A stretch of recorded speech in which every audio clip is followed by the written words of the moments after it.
congratulations again. Welcome to the Valley again. Of course, we know how kind of fast-paced this whole interviewing process was for you. But when was a moment that you said, "Hey, I really want to come here because of everything that Chase Concept and everything"? Yeah, so when we were going through the process, initially when I saw the job was going to be open, I wanted the job, and I knew it was a good job. We were in the league 2 years ago and played here, and I could see kind of the skeleton of it, and then I spoke to Chase, and I could see his vision and how committed he was to the program. And then I spoke to Dr. Bailey, and I could see how committed he was.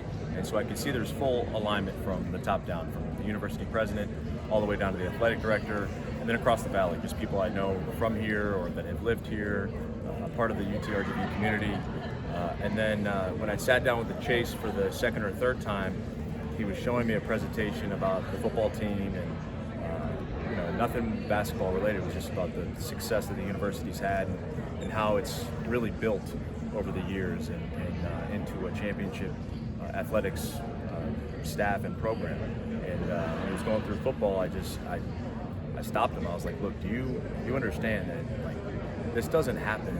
There are schools and programs and universities that are struggling to pay bills, and UTRGV is thriving in more ways than one. And it's funny because he stopped.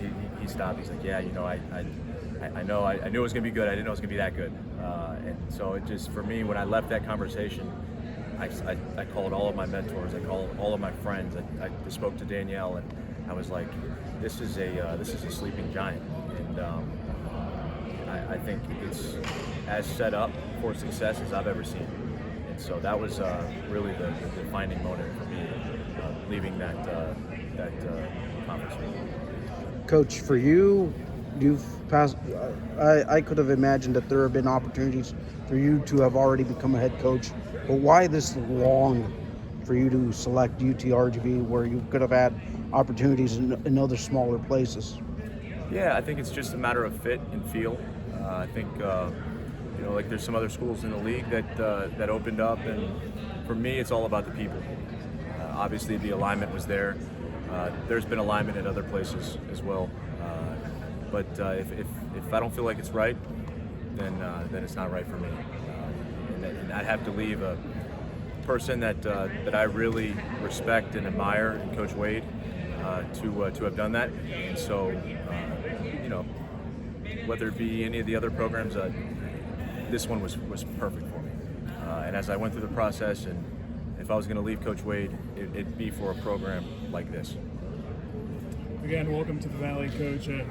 Kind of a tough one here, right? The transfer portal opens tomorrow. You're going to have a small window of introducing yourself to the current guys, but also trying to build the best team possible. Can you tell me a little bit about that? Yeah, I've told everyone, I've been drinking out of a fire hose because we're trying to transition to the Valley.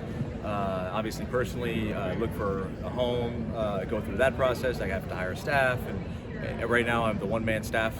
And then the transfer portal is like the stop sign, or the blinking light in front of you that's like, it's coming. And so, look, at the end of the day, we're going to find players, whether it be in the transfer portal, high school recruits, JUCO, international, whatever it might be. The transfer portal is it obviously opens tomorrow. It's open for 15 days, but we're going to turn over every stone and make sure we exhaust every option to put the best championship level team out here on the floor. But it is definitely very apparent to me. Not only that, since being announced as the head coach, I've also had many friends reach out and send me hundreds of players. Names and, hey, check this guy out, check this kid out. Hey, this kid is still available. And so, it's going to be a lot of sleepless nights. And I've told some of the guys here that will eventually be on the staff, and then some others that will join us. That look, the next 4 to 6 weeks, we're not going to really sleep a whole lot, and we're going to have to wear different hats, and we're going to have to do different things, and roles are going to be shifting and not clearly defined, but the next 4 to 6 weeks will determine whether or not we cut down nets in 12 months. And so the sacrifices we make now will pay huge dividends down the road. And obviously the big one is in recruiting. Coach, also you say about role shifting, becoming a new head coach here, how are the players taking with you now becoming the new head coach here? How are the players taking it? knowing that They were great.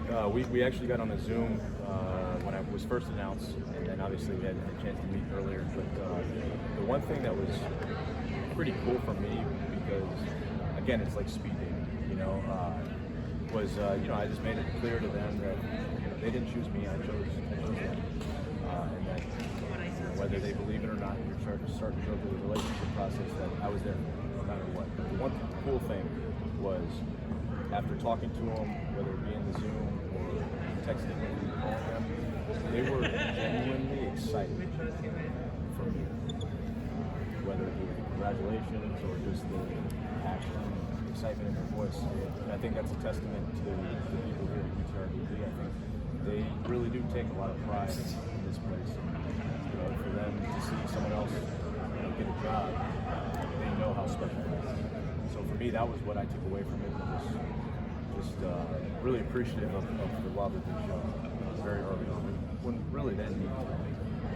Coach, during the hiring process, I know you've had a lot of mentors over the years. You already mentioned Relay, Doug Molson, another one. Your time at BCU, Shaka Smart was obviously there at the same time. Just what did they say to you during this whole hiring process, and kind of what was that one piece of advice that you think you can pass on to your players here? Well, they've been great. The one thing they said, all of them, was breathe.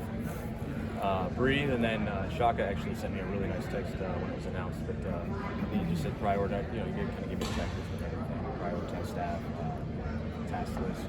Be okay with giving up responsibility, being okay that's not your responsibility right now. That you'll get to it. And then the last thing was enjoy it. It's going to be chaos. It's going to be a whirlwind, and you're kind of thrown into the fire. Obviously, we just talked about the transfer portals opening up. But the two things I'd say are breathe and enjoy it. But they're going to be people that I sit down with over the next few weeks and just kind of get the scouting, the do's and don'ts, and lessons learned, taking over a program for the first time head coach, maybe mistakes you've made or lessons that if you were to do it again, how would you do it? All of them have been tremendous to me in my career and poured into me in every step of the way, whether it was a student manager to an assistant coach, now to a head coach. One last one. Coach, you're unbeaten at the UTRGV Fieldhouse. What is your overall thought about the Valley? Well, I'm glad Chase mentioned that, but I was saying it jokingly, so it's all due respect to the Valley community. We played here 2 years ago with our team at McNeese, and it was a great game. But I do plan on keeping it that way. I think for any great team, you have to win at home. You have to protect your home floor, and we were fortunate at McNeese that in 2 years we only lost one home game. So for us, when teams come down here to the Valley, we want to make sure it's a team that we have a team on the floor that they feel that they come away from the game and they don't want to play here again. That we intimidate them with our energy, effort, enthusiasm, and we're going to take great pride in protecting our home. So that's at the end, the rally cry. Rally the Valley. We need everyone here. We want this to be a special place, and we're going to put a team on the floor that the Valley is going to be proud of. That the type of player that is out here is represented by the community, and they can really fall in love and buy into that style of play. So we're going to make sure that we protect our house.